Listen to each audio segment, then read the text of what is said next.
రంగారెడ్డి జిల్లా మొయినాబాద్ మండలం అజీజ్ నగర్లోని బీఆర్ఎస్ మాజీ MLA pilot Rohit Reddy farm house మరోసారి వార్తల్లో నిలిచింది. ఫామ్ హౌస్లో శనివారం రాత్రి జరిగిన డ్రగ్స్ పార్టీని పోలీసులు భగ్నం చేశారు. ఈ పార్టీలో మొత్తం 11 మంది పాల్గొన్నట్లు పోలీసులు గుర్తించారు. వీరిలో రాజకీయ ప్రముఖులు, బడా వ్యాపారవేత్తలు ఉన్నారు. మొయినాబాద్ డ్రగ్స్ పార్టీ కేసులో మొత్తం 11 మందికి డ్రగ్స్ టెస్టులు చేయగా అందులో 6గురికి పాజిటివ్ వచ్చింది. పాజిటివ్ వచ్చిన వారిలో పైలట్ రోహిత్ రెడ్డి, అతని సోదరుడు రితీష్ రెడ్డి, ఢిల్లీ వ్యాపారి నమిత్ మిశ్రా, కౌశిక్ రవి, అర్జున్ రెడ్డి, టీడీపీ ఎంపీ పుట్ట మహేష్ యాదవ్ కూడా పాజిటివ్ వచ్చినట్టు తెలిసింది. ఈ విషయాన్ని ఈగల్ ఎస్పీ గిరిధర్ స్పష్టం చేశారు.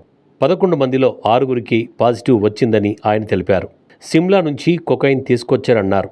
పైలట్ రోహిత్ పిఏ శ్రవణ్ 2 ఐఫోన్లను పగలగొట్టినట్టు తెలుస్తోంది. ఈ అంశంపై పోలీసులు శ్రవణ్ను విచారిస్తున్నారు.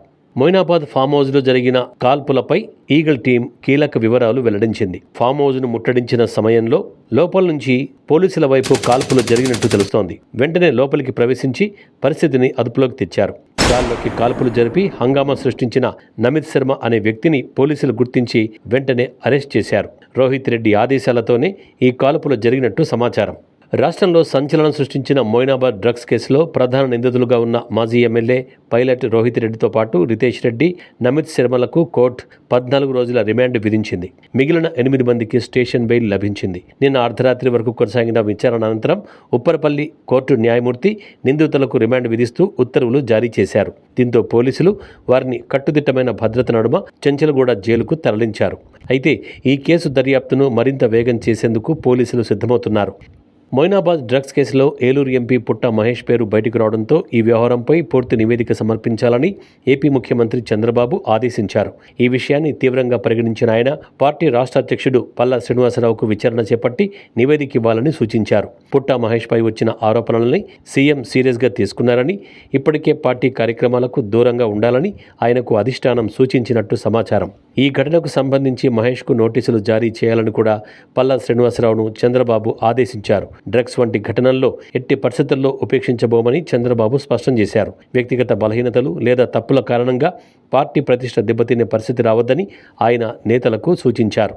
మరోవైపు మొయినాబాద్ వ్యవహారంపై కాంగ్రెస్ నేతలు ఫైర్ అయ్యారు. గాంధీ భవన్ వద్ద రోహిత్ రెడ్డి, కేటీఆర్ దిష్టిబొమ్మలు దహనం చేశారు. మాజీ MLA pilot Rohit Reddy farm హౌస్లో జరిగింది చిన్న పార్టీ కాదని, అదో పెద్ద డ్రగ్స్ మాఫియా అని, బడా రాకెట్ నడుస్తోందని తాండూరు ఎమ్మెల్యే మనోహర్ రెడ్డి ఆరోపించారు. తెలంగాణ యువతను చెడగొట్టడానికి ఈ డ్రగ్స్ మాఫియా పని చేస్తోందని విమర్శించారు. ఈ ముఠా వెనుక ఉన్నవారిని ఈగల్ టీం బయటకు లాగుతోందని, త్వరలోనే ఈ రాకెట్లో ఉన్నవారి పేర్లు బయటకు వస్తాయని అన్నారు.